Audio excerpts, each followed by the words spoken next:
નમસ્કાર દર્શક મિત્રો, નમસ્કાર.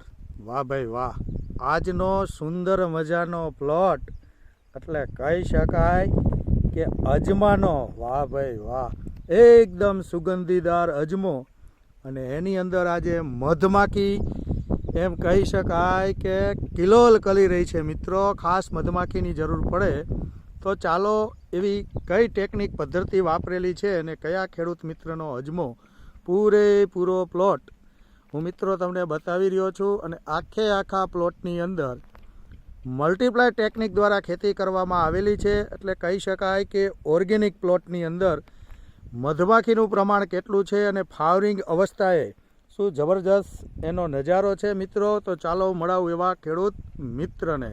નમસ્કાર મોટાભાઈ, નમસ્કાર. નમસ્કાર. શું નામ છે તમારું? ભૂપેન્દ્રભાઈ પ્રેમજીભાઈ ચીખલિયા. હા હા. ગામ તળાવિયા સનાળા. હા હા.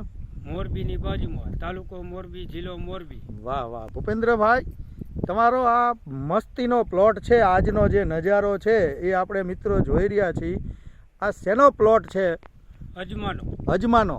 કયા સમયે વાવેતર કરેલું તમે અજમાનું? અમે 11મા મહિનાની 14 તારીખ 24 તારીખે વાવેતર કરેલું છે. કોરમાં પાયેલું. અચ્છા, મતલબ દિવાળી પછીનું આ વાવેતર છે, બરોબર ને? એટલે શું લાગે તમારા એરિયામાં કોઈ અજમો વાવેલો ખરો? ના, મેં પહેલી વખત જ વાવેલો. અચ્છા, પહેલી જ વખતની અંદર આટલો બધો સુંદર અને સારો અજમો થવાનું કારણ શું છે એ અમારા દર્શક મિત્રોને તમે જણાવો કે આટલો બધો સારો અજમો અને એ પણ દિવાળી પછીનો અને એ પણ તમારા ગામની અંદર પહેલો પ્લોટ, બરોબર ને? કે તમારા એરિયામાં અજમો કોઈ વાવતું નથી. તો આટલો બધો સારો અજમો તમે કર્યો કેવી રીતે?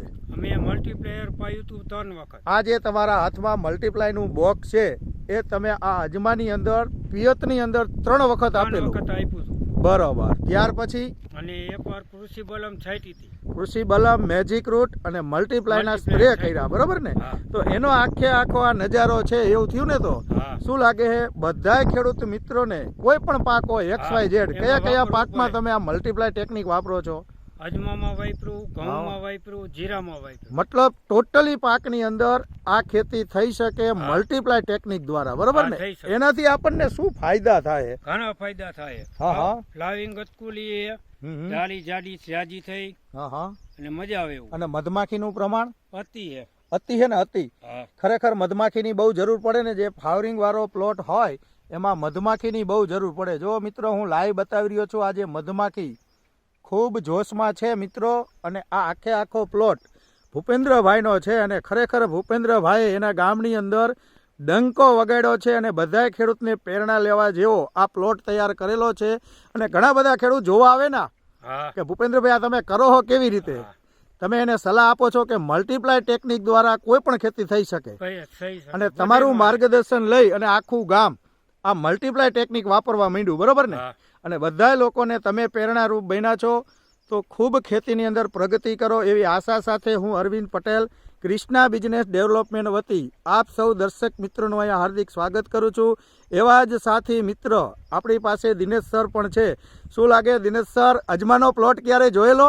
ક્યારે આટલો બધો મોટો ને આટલા બધા હાઈટ વાળો અજમો ક્યારે નથી જોયો. હા. અને એની ગ્રીનરી એટલું પ્લોટિંગ છે આખું અજમાનું. હા હા. અને ખરેખર જોવા લાયક છે. બરાબર. આ કેવી રીતે ભૂપેન્દ્રભાઈ અજમો આવી રીતે બનાવેલો? એ ભૂપેન્દ્રભાઈ જે અત્યારે માહિતી આપી આપણને કે મલ્ટીપ્લાય, મેજિક રૂટ અને કૃષિ બલમ આ ત્રણેય દવાનો છંટકાવ કરેલો છે અને પાયામાં પણ આપેલું છે. રાઈટ. એટલે એના હિસાબે જે માહિતી આપણને મળી ભૂપેન્દ્રભાઈ પાસેથી, બહુ જોરદાર છે અજમાનો પ્લોટ. અને દરેક ખેડૂતને આ રીતે મલ્ટીપ્લાયનો ઉપયોગ કરી અને ખેતી કરે અને ઓર્ગેનિક તરફ વળે એવી મારી આશા છે. જો હા હતા દિનેશ સર, ખૂબ માહિતી આપી અને ખેડૂતની મુલાકાત લીધી. અને દરેક ખેડૂતને આ એરિયાની અંદર દરેક ખેડૂત મિત્રોને એક નવો પાક જે કહી શકાય અજમો, દરેક ખેડૂતને ચોક્કસ વાવણી કરાય. કારણ કે હવે જીરાની અંદર ઘણા બધા સક્સેસ થતા નથી.